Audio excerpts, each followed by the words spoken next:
Fala pessoal, começamos mais um Fala Frame, eu sou o Cleiton. Hoje a gente tem um convidado especial, Maílson Bonetti. Seja bem-vindo, Maílson. Obrigado, Cleiton. É um prazer estar aqui com vocês. Tenho acompanhado o projeto, a gente já vinha comentando sobre isso e nas suas redes sociais também. Então, a gente está se sentindo privilegiado de estar aqui com vocês. Bom, obrigado. A gente aqui é privilegiado de ter aqui conosco. Ô Maílson, vamos começar contando um pouco da tua história. Quem é o Maílson, né? Como que o Maílson chegou até aqui? Hoje está como gerente da Elétrica Exata, né? Isso. É uma, se não a maior distribuidora do estado, mas está entre as maiores hoje. É uma empresa que tem 38 anos de mercado, né? A Exata, ela tem uma tradição, uma história, um nome muito forte, né? Em Blumenau. História muito bonita. E eu entro num momento Mas antes vamos começar contando a história do Maílson, né? Vamos lá. Quem é o Maílson? Bom, Maílson, ele é de Blumenau, nasci em Blumenau, ali na região do Água Verde, com o bairro Passo Manso, né? Me criei ali, mas comecei uma carreira executiva meio que cedo. Então comecei trabalhando primeiro na Kremer, como operador de telemarketing, fui crescendo, tendo algumas oportunidades.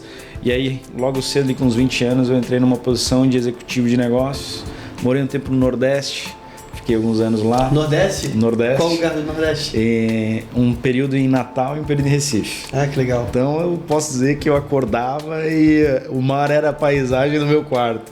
Já tive essa oportunidade. Hoje a galera vem muito para Balneário. O catarinense está morando ali, mas eu já tive essa possibilidade de morar em Ponta Negra com vista para a Via Costeira. Aqui eu acho que aqui é muito mais bonito que lá, mas lá também tem sua beleza, né? Aqui a gente tem muita infraestrutura, né? Aqui é muito bacana por isso. A infraestrutura no que tange a serviços, o que fazer, como fazer, a hora que você quiser. Na época que eu fui para lá, foi 2013 mais ou menos, eu morei em Natal, e Natal já tinha na casa de uns 900 mil habitantes, mas era uma cidade, uma capital com um viés muito interiorano.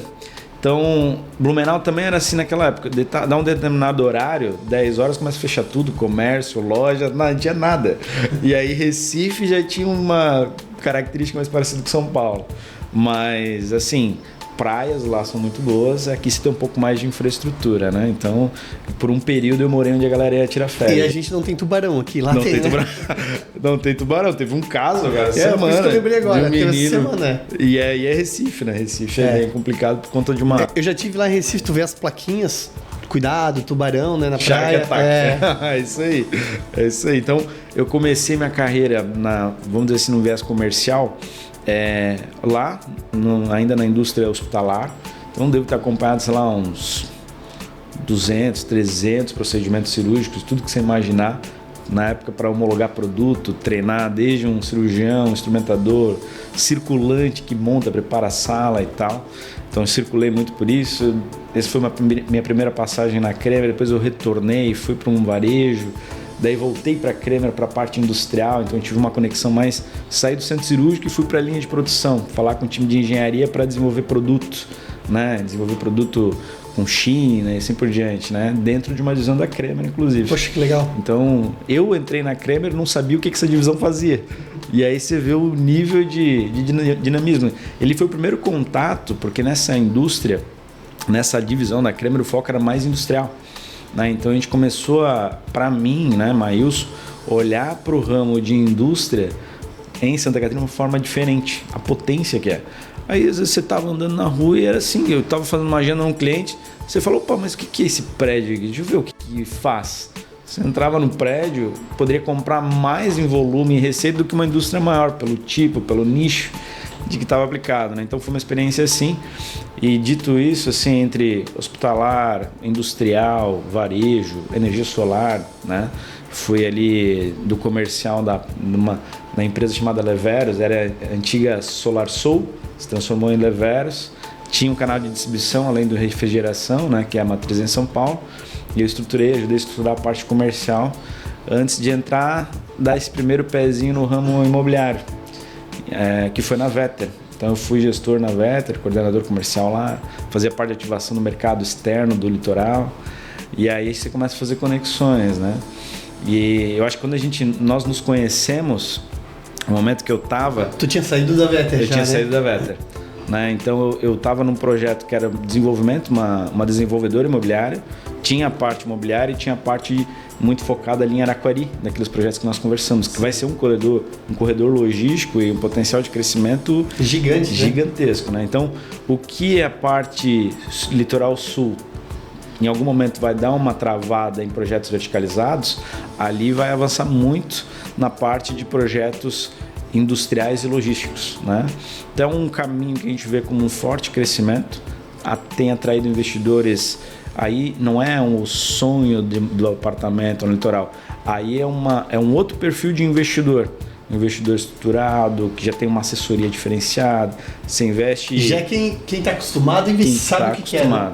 Então, de certa forma, esse perfil ele oscila menos com um fator de economia e política, né? Porque você está investindo para 20, 50, assim, né? Numa operação logística para absorver uma região. E é um investimento a longo prazo. Exatamente. Né? São cifras maiores, existe um planejamento. Então a gente nota que aquela região tem um potencial muito grande.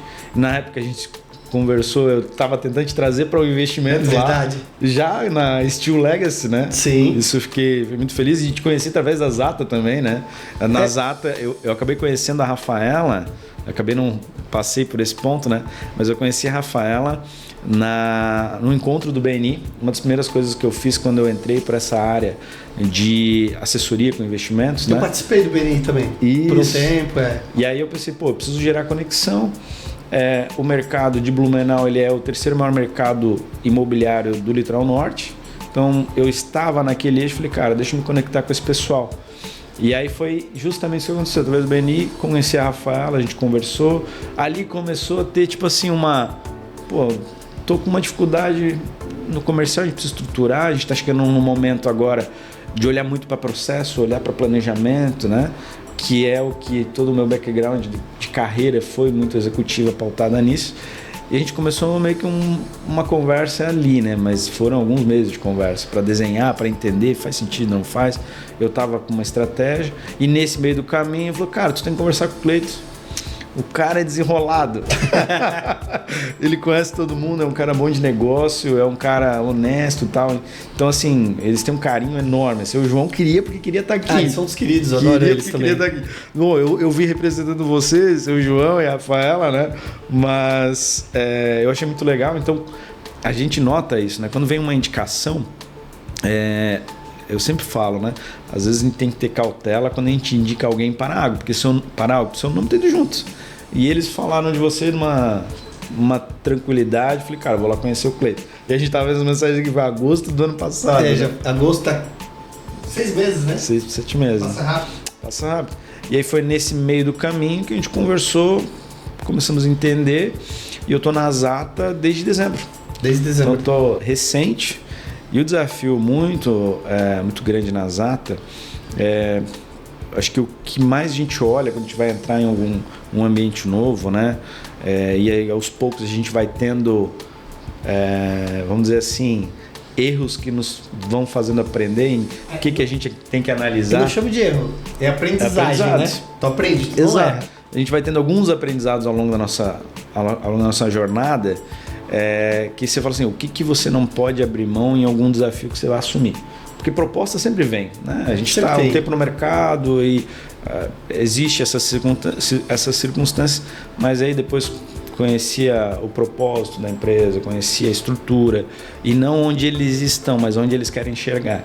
E eu entro para ser uma pessoa para ajudar a estruturar e ser uma pessoa que vai ajudar a criar dar pista para esse projeto. E como a gente sempre meio que trata, meio clichê isso, né? Quando a gente vai falar de planejamento estratégico, a primeira coisa que a gente tem que analisar é processos, indicadores e pessoas, né? Ter as pessoas certas no lugar certo, reconhecidas, né? Criar um ambiente que gere potencial, que a gente possa explorar o potencial de cada um, mas que cada um se sinta pertencente e aquilo faça sentido para a vida delas, né? Então a filosofia que eu tenho é o que eu estou tentando replicar ali nas Zata. E eu tô sentindo muito essa abertura, isso tem sido muito bacana. Eles são os queridos, né? Eu adoro o seu João, adoro a Rafa. Eu conheço eles já há um bom tempo e a gente sempre teve essa conexão. Sim. Então a gente espera que eles venham logo também, né? Vamos ver. Vai ser legal. Vamos gravar um podcast com o seu João, nós vamos trazer uma cachaçinha pra fazer com ele. Sim, total. Ele vai. Mas daí tem o... Depois eu vou te falar, que a gente vai fazer o corte aqui, vai pegar mal, né? Mas tem um bichinho ali que ele tá querendo provar. Eu vou te falar depois no bastidor. A gente vai ter que trazer, é lá de Manaus.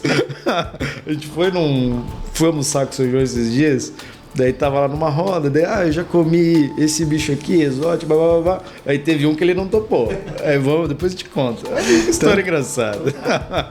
E, Maílson, a gente trabalha com aço, né? A gente vem do mercado da construção de lá de steel frame, né? E a gente sofre muito, é uma commodity, né?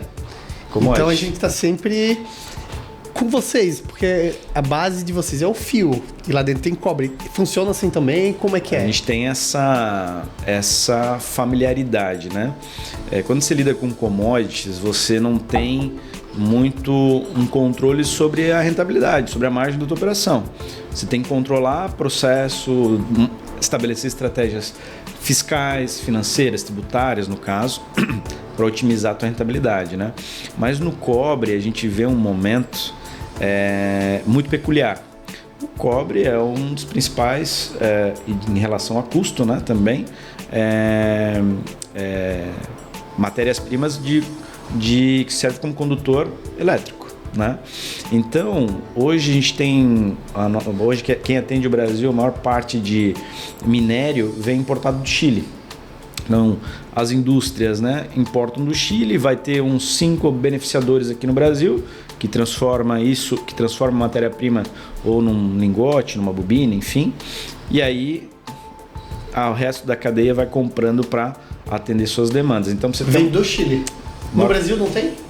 Existe minério, mas é pouco. Mas o volume é muito maior ali, né? Então, por uma capacidade operacional, você tem mais volume. É igual uma empresa, conforme a capacidade de produção, volume de produção, você tem menor custo operacional. E ali a gente nota o quê? É um mercado que hoje você é meio que refém. Não tem como controlar, ou vai oscilar como oferta e demanda, uma balança comercial padrão. Conforme está a demanda, vai estar o valor de oferta. E aí tem a questão de dólar que oscila e também é um coeficiente. Mas, por exemplo, a mesma forma de mensurar a oscilação do peso por tonelada no mercado, para o cobre para o metal. Vai ser usada a Bolsa de Londres, analisar a LME para pegar a oscilação. E eu lembro que eu comecei a olhar isso. Olha como são as coisas, né? Eu lembro que na parte industrial, bem no período de pandemia, a gente tinha desenvolvido na Kremer uma fita de alumínio e fornecia para o Whirlpool, de Joinville. Não sei se pode falar os nomes aqui, mas enfim. E aí, o bom seria se eles patrocinassem gente, né?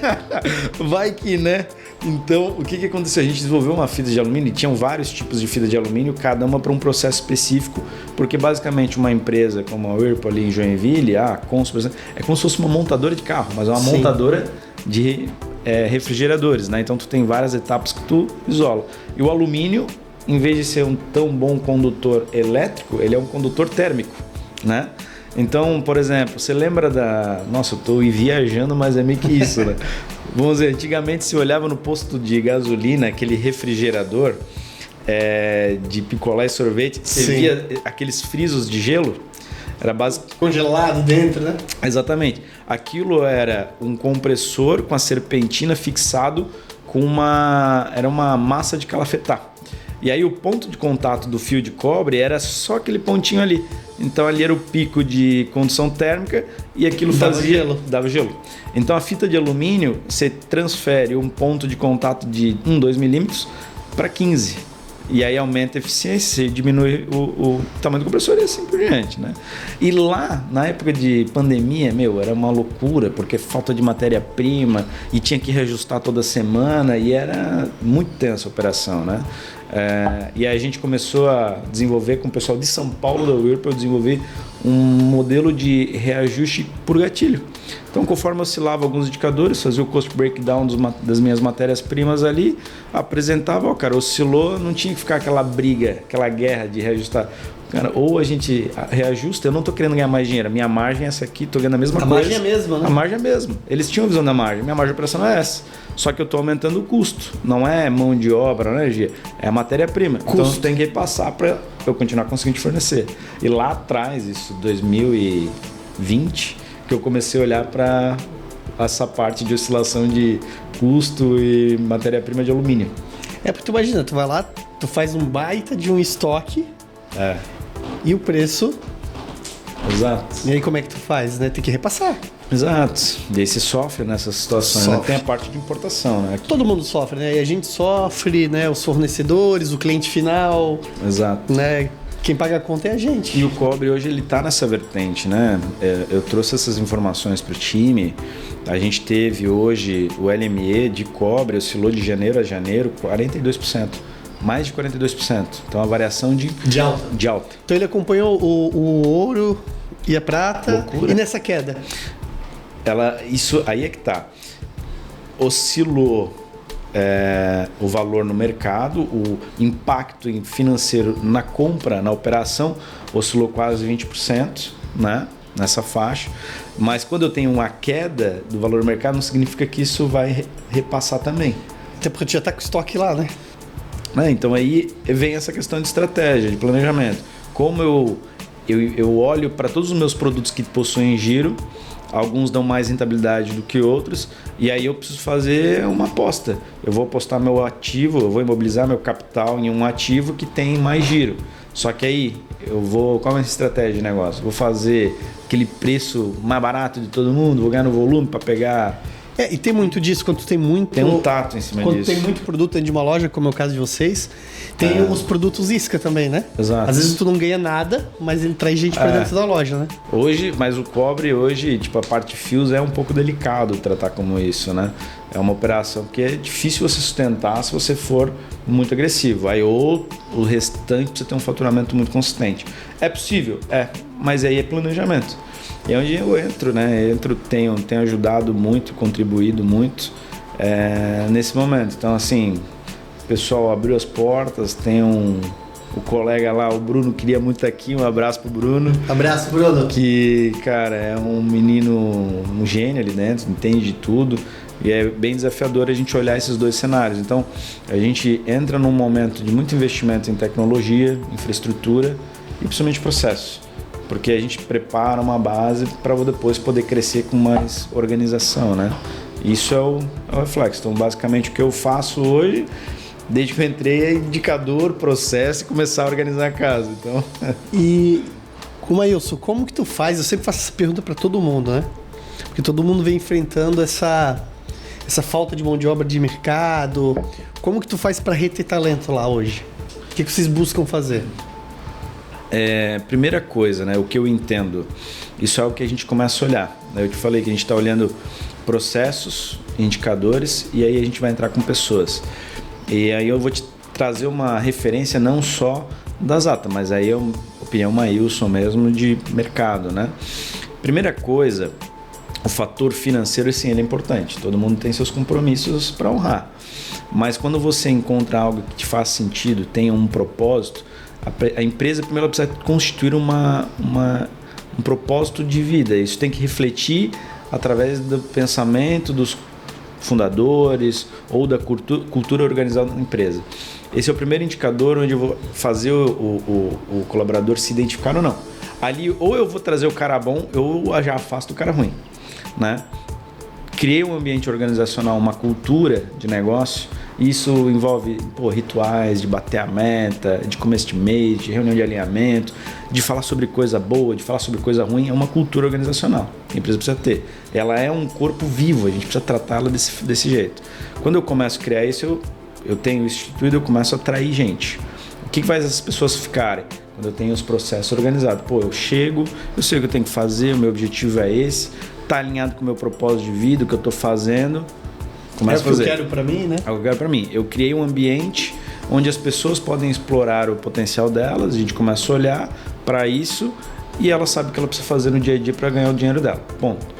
E o que vai fazer ela ficar é o quanto eu posso escalar ou criar de oportunidade. Quanto eu posso criar uma dinâmica entre tirar ela gerar um desconforto, onde ela se sinta desafiada, né, para crescer, ou desafiada para fazer a entrega que ela tem que fazer. Então, acho que muito começa pela cultura, e depois a pessoa ter um ambiente de trabalho claro, com objetivos, com um propósito. Cara, qual que é o propósito da empresa? É esse.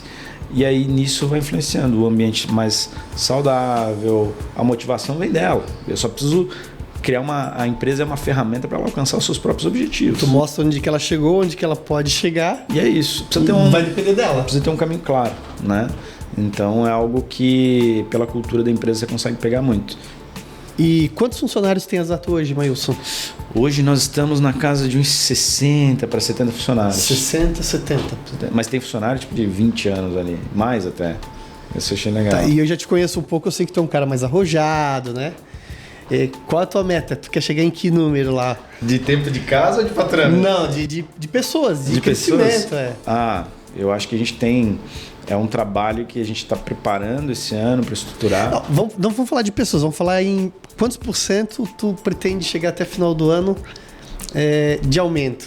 10%, 15%, 20%, 30%? É mais 100%? É mais de 20%. É mais de 20%. Essa é a minha meta. Mais de 20%. Tem a meta da empresa, também tem a minha meta pessoal. E se bater a meta?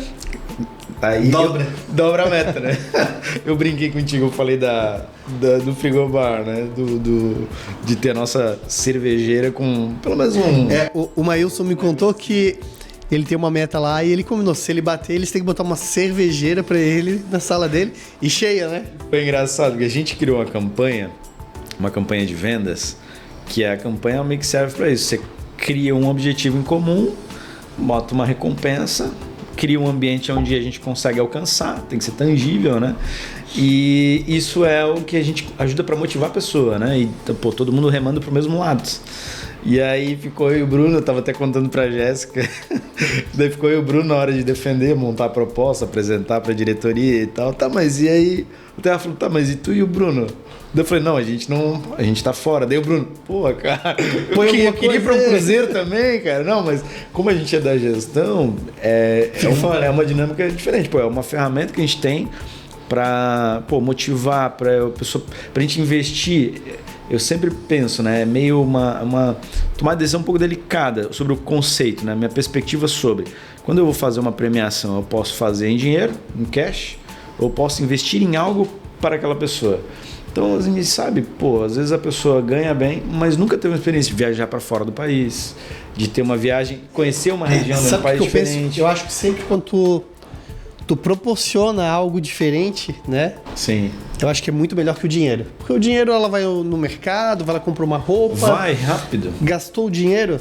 Agora, o que tu proporciona, essa experiência, ela vai lembrar pro resto da vida. E ela vai sempre dizer, ganhei da Zata, foi a campanha. Ela vai sempre contar a história, né? Eu lembro da primeira vez, eu acho que eu vou querer fazer um corte disso e mandar para ele, pro meu primeiro gerente, Diego Becker, na Kremer. Primeira vez que eu viajei de avião foi assim, pela empresa. E aí teve um ritual, aqui a gente vai conversar com a pessoa, na época que era uma secretária executiva que comprava as passagens e tal, organizamos e tal, aí no dia antes de viajar ele, tu assiste um filme, O Voo, que era um avião caindo, cara, e andando de invertido. Falei, meu, filha da mãe, né? Mas... O Voo é do... aquele... Denzel Washington. Denzel Washington, né? Uhum. Ele era alcoólatra, mas ele era um piloto fenomenal, né? Ele salvou todo mundo, mas o fato do histórico prejudicou, né? Prejudicou ele. Mas, enfim... Mas ele provou que salvou, né? Provou que salvou. Foi o filme pra minha iniciação do primeiro voo. Foi um gol daqui pra Natal. Tem um filme que eu gosto muito, que eu não lembro o nome, aquele cara, isso é uma história real, que ele pousou no Rio em Nova York. Sim, no Rio Hudson, não é? Rio Hudson, isso é uma história real. Também. Esse filme também é legal. É muito massa, com o Tom Hanks, né? Com o Tom Hanks. É muito legal esse filme. E também, de novo, questionaram a idoneidade do piloto por alguma questão, né? E depois foi provado que ele realmente salvou as pessoas, né? Ele fez o impossível lá. Hoje em dia não é tu só fazer o certo, tem que provar que tá fazendo certo. Principalmente aqui no Brasil, né? Aqui no Brasil tu tem sempre que provar. Não, tá doido. Tem que ter provas. E, Maílson, Antes de entrar na Zata, tu já conhecia alguma coisa dessa parte elétrica? Ou é tudo novo, agora tu tá estudando, tá aprendendo? Tipo, bem lá atrás, sei lá, adolescência, nas férias de escola, tipo, eu trabalhava de servente pedreiro com meu avô, que era o meu ritual, era ir da minha casa, dos meus pais até a casa do meu avô de bicicleta, 6 da manhã, pegar uma carona naquela Brasília, ele tinha uma Brasília laranja, e ia pra obra, chegava na obra, sei lá, 7 horas, voltava daí, tinha uma noção, fui servente pedreiro, e com o meu pai, além de também ser servente, cara, meu pai é ninja, daí ele entende tudo um pouco, hidráulica, elétrica, aí eu puxava os fios, assim, para fazer a instalação da casa dos meus pais, mas essa foi a minha maior experiência. Então hoje eu olho lá o indicador de, tipo, sei lá, uma abraçadeira, não sei o que, fio cobre nu, eu não tinha noção do que era, para que servia, mas eu olho o indicador, eu tento entender e me balizar por ali. Mas eu acho que essa é a parte bacana da minha trajetória, eu tenho muito orgulho disso. Eu passei por segmentos diferentes, então eu carrego por uma constatação própria que a área comercial, independente do segmento, continua sendo processos, indicadores e pessoas. Independente do que eu for fazer, existe uma estratégia, uma metodologia e se ajusta o modelo, né? Então ali o pessoal também é bem solícito, então eu sei que eu vou aprendendo muito ao longo do caminho. Mas a primeira venda foi um ventilador. Coincidentemente, eu estava num sábado, eu olho, daí entrou um casal de clientes, assim, de mais idade, e aí eles, na loja, estava todo mundo atendendo e tal, eu falei, pô, vou lá perguntar, se eles me fizessem uma pergunta, eu falei, não sei, mas espera aí que eu vou chamar alguém que sabe. Daí eles na loja perguntaram assim, então a gente está querendo comprar um ventilador. Daí, Ventilador pelo menos eu sei o que é, né? Eu sei o que é, né? Daí eu sabia onde ficava. Falei, a gente tem essas opções aqui, né? E aí ela, mas esse, eu tava querendo olhar um assim e tal, e acho que esse aqui, ele é muito pequeno, então, não, mas espera aí. Aquele negócio, a gente tem que fazer uma pergunta pro cliente, né? Eu falo muito pros meninos na loja. Pode ser o eletricista. Ele chega com um projeto, ou até o cliente final, ele chega no rascunhozinho que o eletricista mandou, ele vai, cara, eu preciso disso aqui, ele não tem a menor ideia. Ele só quer comprar aquilo, igual a mim. Tipo, ele chega, pega o material que o eletricista pediu para ele comprar, se faltou alguma coisa, ele vai ter que ir na loja de novo. Então, mas o que você está fazendo? Qual que é a obra? Deixa eu entender um pouquinho. Até o eletricista, às vezes, para ele fazer uma pergunta, ele lembrar de algo, ele não ter que sair da obra, botar a loja naquela rota, resolve. Tem uma frase que eu gosto que fala assim, entender para atender. Isso. Foi o que eu fiz. Não, mas espera aí. O senhor mora em casa ou apartamento? Esse ventilador é para o quarto ou é para a sala? Não, é para a sala, então tem que ser um pouquinho maior por conta das pás, o diâmetro, vai cobrir melhor um pouquinho ali o ambiente, tal. Daí foi, né? Não, beleza, mas eu vou ficar com esse aqui, show de bola. Então a gente vem aqui, vai separar e aqui o senhor paga, tá? Daí quando eu tava passando, eles assim, e tu consegue me ajudar? Alguém que possa instalar isso para mim? Daí eu falei, claro, mas vamos lá, então deixa eu anotar onde é que vocês moram para eu poder chamar um parceiro nosso e indicar. Cara, não mora no meu prédio, cara, é um vizinho. A primeira venda era um vizinho do prédio. Eu falei, não, tá aqui, se der problema, o meu andar é o X e o apartamento é tal. Pô, resolvido, o mundo é muito pequeno. Devia ter instalado também, né? O vendedor devia ter instalado. Não, aí o que a gente faz? Era ventilador de teto? Ventilador de teto. Aí a gente chama o parceiro, que é o cara que tá visitando a loja, que tá lá gerando negócio pra gente. Que já é um cliente da loja. Já é um cliente. Então eu fortaleço o relacionamento com o cara. Da mesma forma que vem uma demanda pra gente, através dele, vem uma demanda para ele através de nós. Eu conheço a Zata há muito tempo e eu vejo que eles prezam muito por isso, né? Sim. Eles são pró os eletricistas, né? Exatamente, porque como que eu olho, né? E eu quero trazer uma metodologia, principalmente voltada, olhando recorrência, né?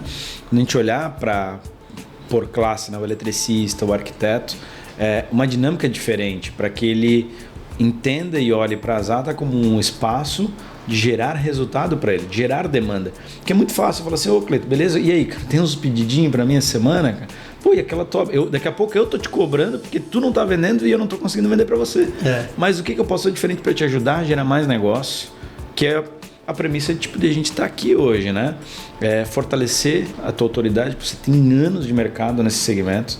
e conhece sobre tudo, né? Falou até agora que o cara tinha uma agência de marketing, ele teve por um ano uma agência de marketing para pegar uma experiência sobre marketing, quiçá sobre steel frame, né? Então, como eu posso ajudar o meu parceiro a gerar negócio e ter um benefício genuíno sobre isso? Que daí é uma parceria, não é um tirar pedidos, não é, cara, e aí, tu vai passar na loja? Uma cobrança, né? É uma cobrança. Vender, vem cá. Exato, então eu acho que isso é meio que uma estratégia muito limitada, né? Então, para se praticar no mercado. Então, eu tenho uma classe muito robusta, que são os eletricistas, que são também formadores de opinião sobre a minha marca, né? Aí agora é assim, né? Quando eu trabalhei na área hospitalar, aí tipo, eu lembro uma vez, eu fui no hospital com uma pessoa e aí eu não conseguia prestar atenção na pessoa, só ficava prestando atenção, mas esse equipe é do meu concorrente, olhando tudo que eu poderia vender de oportunidade. Aí agora eu estou no ramo elétrico, só vem coisa de steel frame, vem coisa de material elétrico não sei o que, projeto não sei o que, e você começa a ir parar mais nas coisas, né? É aquela mesma teoria de decidir que quero um carro novo e eu quero um carro vermelho, tu só vai ver carro vermelho. A mesma coisa. Tu olha aquele carro e diz, pô, eu vou comprar esse carro porque eu quase nunca vejo. Aí começa tu compra o carro, tu começa. Exatamente. Parece que todo mundo comprou no mesmo dia, né? Te dá até aquela, pô, não vou comprar mais agora. Então, nessa mesma premissa tem esse contexto, né? Então começo a fortalecer para a gente poder ser namorados. E estar mais próximo. E essa parte, né, de materiais elétricos, a tecnologia também evoluiu muito, né? Sim. Evoluiu muito. Tem várias vertentes, né? A gente hoje está muito especializado, somos especializados em residencial e industrial. Residencial e industrial, né? Então pega desde residências, mais projetos verticalizados, são construções aí de apartamentos, né? Tem a parte de condomínios logísticos e essas operações, mas tem um caminho muito amplo para automação, né? Que se a gente falar hoje de indústria 4.0, isso é um tema de anos atrás, mas é um mar de oportunidades. Mas hoje já está acontecendo, né? Hoje está acontecendo. Indústria 4.0 já está acontecendo. Exatamente. Aqui tu tem um exemplo. Gigantesco, né? A gente tem funcionário para embalar produto, o resto é a máquina que faz. É isso. É um processo, é onde a gente vê que existe também oportunidade, né? Mas assim, dentre tudo isso, né, entre a gente inventar a roda, fazer o feijão com arroz bem feito, sabe, qual que é a minha fortaleza? Sou forte em quê? Me posicionar para tal e ter uma boa execução. Aí eu consigo ter uma experiência adequada do cliente, uma experiência adequada do parceiro que me gera demanda e eu gerar a demanda para ele, e assim a gente fortalecer toda a nossa cadeia, né? E como que vocês hoje exata, né, vê o mercado de 2026, cara? O mercado de 2026, ele 25 para mim já foi muito desafiador. Eu venho, né, dessa experiência do mercado imobiliário de 2025, então ele deu uma estagnada, de certa forma. Só que quando a gente olha para o nosso segmento, eu estou no eixo de construção civil. Eu sou um fornecedor da cadeia de suprimentos de construção civil, né? Então, o que a gente começa a observar? Caixa Econômica tem bilhões, mais de 200 bilhões de verba para esse ano. Ano passado faltou verba para a galera financiar o Minha Casa Minha Vida. Só que essa verba de liberação de investimento, eles usam a Caixa como uma referência, mas os outros bancos também se posicionam para tal. Exatamente. E aí tu entra não só no Minha Casa Minha Vida que a gente está acostumado a ouvir, mas do outro lado, que é o incorporador, é um plano empresário, é um crédito associativo, e aí facilita o cara, ele starta a obra, vende umas unidadezinhas, chegou em 50% das unidades vendidas, entra o banco financiando, então eu tenho mais velocidade de lançamentos, né? Então a gente vê uma verba, dinheiro, mais crédito no mercado. Para esse ano, né? Para esse ano, uma tendência da Selic baixar, uma expectativa, Selic caindo, o crédito fica mais acessível, e aí a gente vê, por exemplo, agora se tendo a possibilidade de financiar mais de um imóvel por CPF, né? Com aquelas condições de uma taxa de 9%, 10% ao ano, isso também é positivo. Isso é muito bom, né? Acelera. E aí tem a questão de, beleza, ano de eleitoral, a gente tem política envolvida no meio, ano de Copa do Mundo, mas o que eu observo, né? O nosso mercado de Santa Catarina, eu tenho um viés construção, residencial e tal, mas tem o viés industrial, logístico, operacional, que aí o investimento a longo prazo, isso gera um equilíbrio. Então, um ano que até ontem estava NSC lá na Zata, a gente conversando sobre isso. A Ficomércio, ela olha uma projeção de crescimento de quase 5%, 4,60 e pouco, que é um crescimento acima da estimativa que o mercado nacional, né? Quando a gente olha para o nosso segmento, onde nós nos posicionamos, seria como se fosse um outlier nesse indicador, porque eu vou acima da média. Muito porque acima. o mercado vai crescer, a construção civil começa a crescer. Aí você vê outros investimentos, né? Pô, ramo que a gente está inserido. Agora, o Neymar está construindo em... Pô, o Neymar está construindo em Porto Belo. Rafael Nadal vai montar a primeira escola de tênis ali. Entende? Litoral Norte, alargamento da faixa de areia em Pissarras e Penha, valoriza mais os projetos. Corredor logístico industrial em Isso traz investidor também, né? Traz Legitimiza o investimento já feito, né? Potencializa a liquidez, então faz essa grana circular, você tem mais crédito no mercado e começa a ter investimento de longo prazo de forma mais estruturada. Então, o ano desafiador, alguns segmentos vão trabalhar o dobro para vender o mesmo ou menos, mas a gente atende a cadeia. Então, a cadeia se posicionando bem, o nosso mercado também flui de forma bem consistente. Então tu veio aqui 2026 como um ano desafiador, mas muito promissor. Próspero, promissor. Próspero. Isso é bom, porque eu acho que com todo mundo que eu venho conversando tem esse mesmo pensamento. Né?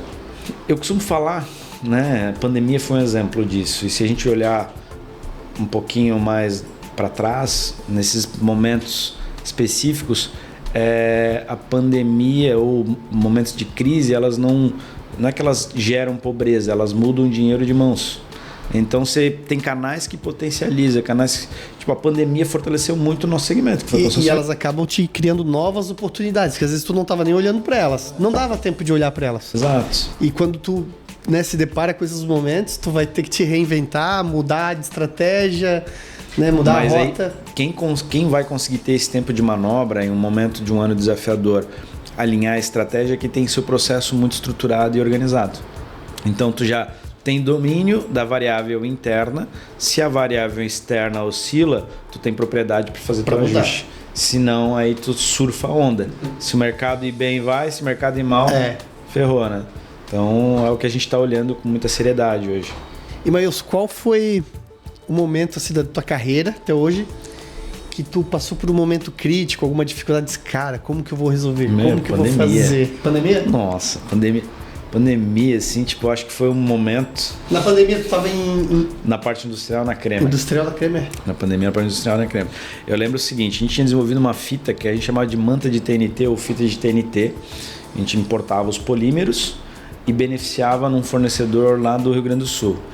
E aí era, tipo, a gente substituiu a fita crepe, né? Como é que funciona a montagem, né? Eu falei que a parte de refrigeração, a linha branca é uma montagem, né? Você tem um gabinete externo e um gabinete interno. Entre eles você vai a aplicação de serpentinas, o compressor e tal. E aí para juntar os dois, você faz alguns isolamentos entre os gabinetes. Porque você faz a injeção de PU e o PU tem que sair, então não pode ter ar. E as fitas elas precisam ter passagem de ar. Para ter um preenchimento uniforme e ela entregar aquela eficiência A, por exemplo, de energia. E aí a gente tinha desenvolvido na Cremer essa fita, essa manta de TNT.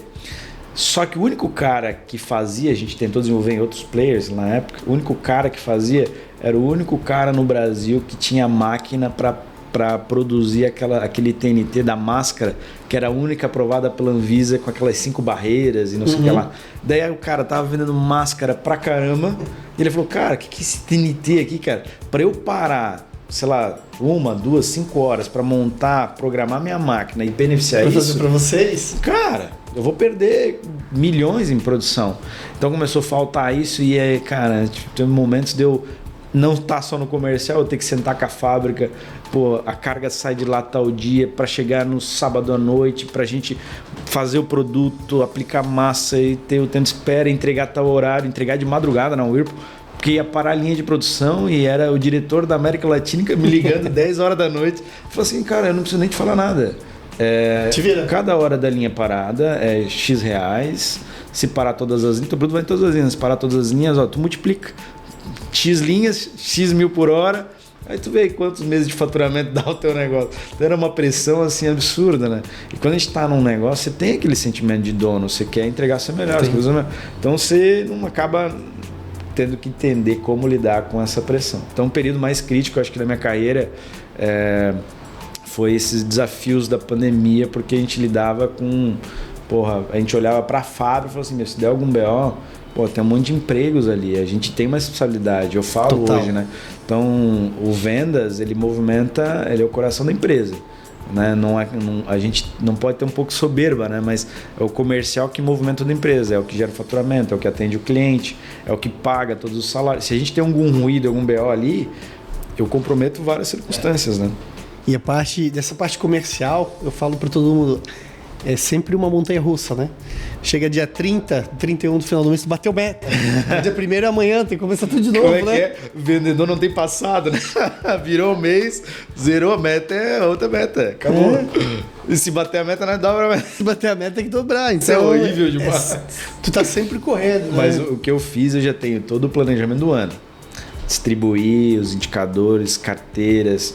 Tive muito cuidado para analisar a performance de cada um, até a gente fazendo os ajustes, mas eu tô lá, o projeto do ano tá lá. Por canal, por carteira. Agora é seguir, né? Produto. Agora é seguir. Então assim, meio que eu entrei, fiquei... Parecia um urso, não saía da minha sala, ficava lá hibernando, só que ela só me via aqui, eu nunca, acho que nem conversei direito com cada um, e agora eu tô conseguindo ter mais liberdade para conhecer a história de cada pessoa. E agora tem dados também para poder... Dados. Eu sempre falo, existe uma diferença. Dados, quase toda empresa tem, mas existe uma diferença entre pegar os dados e fazer deles gerar uma informação. Tu tem que ter esses dados, mas tu tem que alimentar da forma correta. Exato.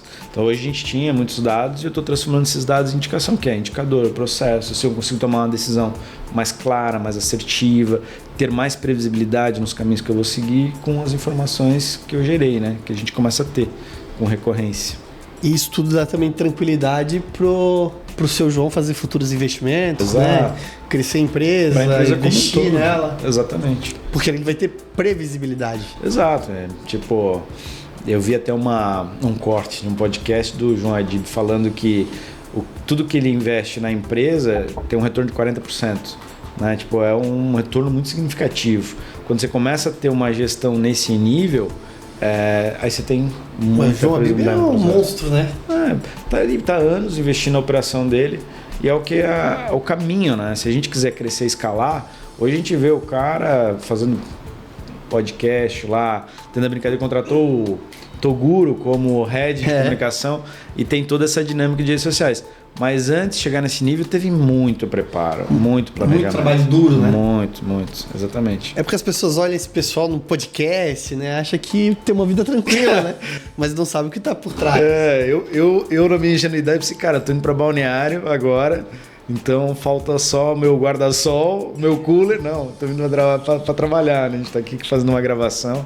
E é com esse intuito, né? De compartilhar um pouco nossa opinião, nosso posicionamento como indivíduos profissionais, como empresa, a gente fala, que hoje eu falo pela Zata. E a gente acaba sendo formador de opinião também, né? Exato. Né?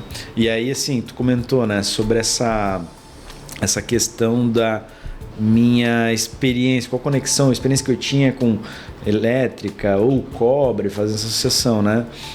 Tudo é um universo novo, acho que essa é a parte legal, né? Tipo, nada novo, é bem dinâmico. Nada antigo, né? Tudo novo. Tudo bem novo, dinâmico. né? E aí quando a gente vem para o teu segmento, que é o steel frame, existe muita conexão, né? As tecnologias vão se conversando e tal. E aí steel frame, eu comentei com você, eu acho que numa das nossas reuniões, que na faculdade tinha uma menina que trabalhava numa empresa de steel frame. Tu comentou, e eu não lembro qual era a empresa, enfim, mas ela... Tinha um momento que a gente falava um pouquinho do nosso negócio, o que a gente fazia, experiência. E aí eu vi numa apresentação dela e ali foi a primeira conexão que eu lembrei. Né? Cara, e é muito legal. Hoje eu tive uma reunião bem legal. Eu não vou falar o nome do cliente aqui. Ele comprou um terreno lá em Blumenau num condomínio. Só que o condomínio está atrasando. Ele está com o projeto pronto e aprovado. E ele tem um bom poder aquisitivo. O que ele fez? Ele está comprando outros 2 terrenos, mas agora ele está com pressa. Daí ele me chamou, junto com a arquiteta já. Ele disse, olha, eu já conheço, já ouvi falar, mas eu quero entender como que funciona, como é que é, se dá para fazer, quanto tempo que leva. Entendi. Aí eu tinha uma apresentação, falei muito do sistema, ele ficou maravilhado com o sistema. Eu lembro, a gente também comentou sobre isso, né? É uma tecnologia nova, tipo, nos Estados Unidos isso já é algo mais comum, né? Mais difundido. Pra te ter uma ideia, o steel frame, ele já existe há mais de 100 anos. Nossa. Em Chicago, a primeira casa de steel frame foi em 1933. Então ele é consolidado, Sim. Funciona, é resistente, Sim. é superior ao sistema convencional. Né? A gente faz os Estados Unidos, Japão, Canadá, Europa, todo mundo utiliza. Então ela demorou para chegar no Brasil e demorou para o mercado aceitar, mas agora já teve esse aceite. É uma mudança de cultura, você tem que quebrar alguns tabus. Uma tecnologia nova gera incerteza, gera insegurança pelo qual que é o histórico do profissional. Pois é, mas hoje a gente já quebra esses paradigmas, né? Se tu voltar, sei lá, 15 anos atrás, ele quer construir em steel frame. Me mostra uma casa de steel frame. Não tem, exatamente. Não, mas não é tem bom. Portfólio. Nos Estados Unidos tem, mas tu não tem prova. Não tem prova social pro cara, ele quer entrar. A gente tá num podcast feito de steel frame. É isso aí. Né? Então aqui tu consegue ver questão térmica, acústica. E começa a ser difundido, porque daí, por exemplo, se tu falasse isso para um cara que tinha alguma vivência no exterior e podia ter essa afirmação sem depender da tua palavra, eu já vi, não, beleza. Aí ficaria mais fácil. Os primeiros clientes foram essas pessoas que já foram para fora, viram que funciona.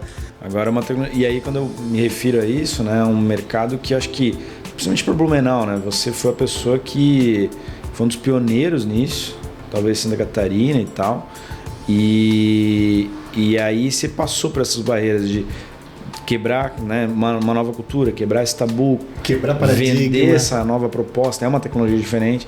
E aí pegou também o início de desenvolvimento de uma tecnologia no Brasil para o que está hoje, que já está muito mais avançado. Hoje está muito avançado. Hoje o sistema que depois que saiu a norma, principalmente, em maio de 2022. Regularizou o mercado. Te dá estabilidade também. Né? Sempre tem o bom e tem o ruim, né? Mas isso ajudou muito no mercado. Então hoje a gente tem boas empresas, o sistema está crescendo. Eu sou totalmente pró-mercado, eu quero ver a coisa crescer. Sim. Eu falo para todo cliente meu, cara, tu não precisa fechar comigo, mas faz steel frame. Sim. Procura outra empresa, posso até indicar também. Eu sou pró-mercado, eu quero ver o mercado crescer. Eu lembro, eu te comentei, né? Eu visitei, depois a gente conversou e tal, eu vi o cara é muito apaixonado por steel frame, cara. E aí eu visitei uma indústria em Joinville, e aí um dos sócios, quando a gente foi conversar sobre investimento, e aí ele falou, não, esse espaço aqui é steel frame e tal. E aí, ele vendendo o negócio. Ele entendeu o projeto, entendeu o conceito, vendendo pra Mário, gente. Né? O Mário é da Nextin. Eu quero até convidar o Mário, vou convidar ele para vir aqui no nosso programa. Isso aí. O Mário tem uma história bem legal. Ele construiu a casa dele steel frame e construindo ele gostou e aí ele entrou pro mercado. Ele foi para a China, comprou uma máquina, começou a conhecer. São possibilidades, né? Você vai consolidando o mercado. No começo é mais difícil, é startar o negócio, aguentar essas oscilações, começa a ficar estável, você começa a colher esses louros, né? Pode ver pela própria indústria, né? Hoje essa indústria aqui tem uma capacidade de produção de 400 toneladas mês. Transforma isso em casas. Em casas, mais ou menos, a gente poderia... Vai dar em média aí de... Vamos botar uma casa grande de 400 metros quadrados, 500... Em média aí de umas 40, 50 casas. É bastante coisa. Porque tipo, você não constrói uma casa dessa do dia pra noite. Não constrói. É um processo. Pô, é uma potência realmente, né? Porque uma casa aí de uns 400, 500 metros vai consumir em torno de umas 10 toneladas de aço, mais ou menos, tá? Então tu multiplica 400. Divide, hoje, né? Hoje, tipo, até alguns mercados, né? O pessoal mensura como? Qual que é a unidade de medida para negociar? É metro linear? Ou sempre tem aquela pergunta, quilo... né? Metro quadrado. Quanto custa um metro quadrado? A gente sempre explica, essa pergunta vem todos os dias para mim, né? No WhatsApp, no Instagram. Quanto custa um metro quadrado? A gente trabalha com aço, é quilo. Então eu não consigo dar um preço por metro quadrado. Pode converter, mas isso pode oscilar muito. Oscilar, a gente precisa de um projeto Em cima desse projeto, aí sim a gente faz o levantamento Tem várias de particularidades. quantos quilos vão de aço. Entendi. Tu pode construir uma casa de 200 metros quadrados, um projeto. Eu vou construir outro projeto. Vai ter uma quantidade diferente de quilo de aço. Então o preço final por Mesmo metro tendo a quadrado mesma metragem. vai ser diferente, né? Verdade. Então tem essa diferença. Uma coisa que eu vi... Olha, Vocês vendem fio por metro quadrado? não. Não vende. Alguns especificam por metro linear. Mas uma situação que eu vi e comecei a pesquisar muito sobre é como os mercados, né? A gente tem mercados de entrada, tem o residencial, tem um produto mais low cost, tem um médio padrão, alto padrão e luxo. Qual que é a tendência num projeto, quando você faz um estudo de viabilidade de um projeto, você cria um memorial descritivo de um empreendimento, você começa a gerar o orçamento disso. Quanto é custo, qual que é a minha margem, quanto que é verba de marketing, né? Quanto que é comissionamento, enfim, isso é uma estrutura. Quando chega na parte de material elétrico, isso pode oscilar de 8% a 12% do custo de empreendimento ser de material elétrico. Então, desde aquelas caixas de concreto, passagem, eletrodutos, eletrocalhas, fiação, né? E aí nisso eu comecei a brincar com essas informações. Falei, cara, quantos metros quadrados no ano de 2025 simultaneamente estavam sendo construídos nessa praça aqui que a gente atua? Cara, a conta é um negócio bilionário. Bilionário, é muito grande. Tem muito mercado para ser explorado, tem projetos sendo lançados, e quando você pega o processo simultâneo de construção, é um negócio, se eu não me engano, eu não lembro agora de cabeça, mas são tipo 12 milhões de metros quadrados, alguma coisa nesse sentido, muita coisa, né? Sendo verticalizado simultaneamente. Aí é toda a área construída. Tá falando só de prédio, Só né? de prédio. Fora todas o as resto. outras construções. Fora industrial e tal. Então, mas numa praça, no estado, Médio Vale, litoral e afins. Então, o que acontece? Isso simultaneamente. Então, cada obra tem um estágio. Nesse estágio é isso que eu forneço. Aí eu preciso entender o quê? A cadeia. Como eu me fortaleço para atender as necessidades de cada estágio da obra. Porque o projeto de construção civil no Brasil, ele não deixa de ser um verticalizado artesanal. Sim. Então, quanto mais eu entender das dores e dos processos do cliente, da incorporadora, da consultora, melhor eu consigo me posicionar. Então, é muita oportunidade, cara. Tem mercado. A gente tem um mercado incrível aqui, né? Eu vi, acho que se eu não me engano, Santa Catarina, ano passado, ela lançou mais projetos verticalizados que o região sul inteira. Porque o que está acontecendo? Tá vindo construtoras de fora para cá, né? Isso é verdade. Curitiba, ali no Paraná. Não, tem consultora de São Paulo, do Mato Grosso, conheci o pessoal que está aqui. Tem muita gente. É uma potência, né? É potência. A gente está num lugar muito bom. Maílson, tá chegando o fim. Eu falei pra ti que passa rápido, né? Passa rápido, né? E a gente não falou nem a metade que tem pra falar, né? Nossa. Mas não vou marcar mais? Vamos marcar. Pra bater um Vou trazer bate-papo. o seu João e a Seu Rafael. João e a Rafa, né? Vamos fazer um bem legal com eles. Queria que tu deixasse uma mensagem para as pessoas que assistam a gente, né? Que conheceram um pouco do Maílson. Queria que tu deixasse uma mensagem pro pessoal. Primeiro, obrigado pela oportunidade, né, de estar aqui, de conversar sobre um tema.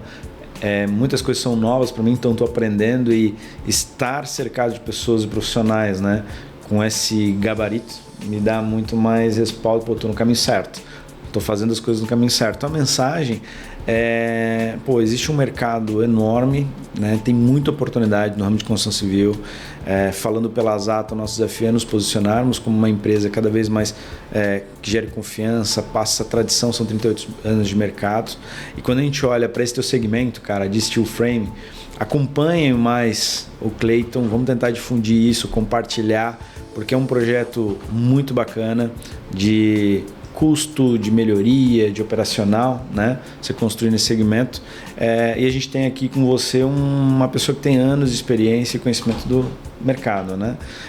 Então a mensagem que eu tenho para falar é isso, cara. Estamos começando 2026, já começou o ano, e é um ano desafiador. Tem Copa do Mundo, tem eleição, mas tem muita oportunidade sobrando. Quem que vai fisgar ela? Quem está se preparando melhor. Então acompanhe, consuma os conteúdos aqui, tem muita coisa boa vindo. É isso aí, então. Obrigado, Maílson. Valeu, cara. Muito obrigado. Pessoal, não se esqueçam de compartilhar, seguir a gente, difundir o máximo que puder o nosso canal. Um abraço. Um abraço.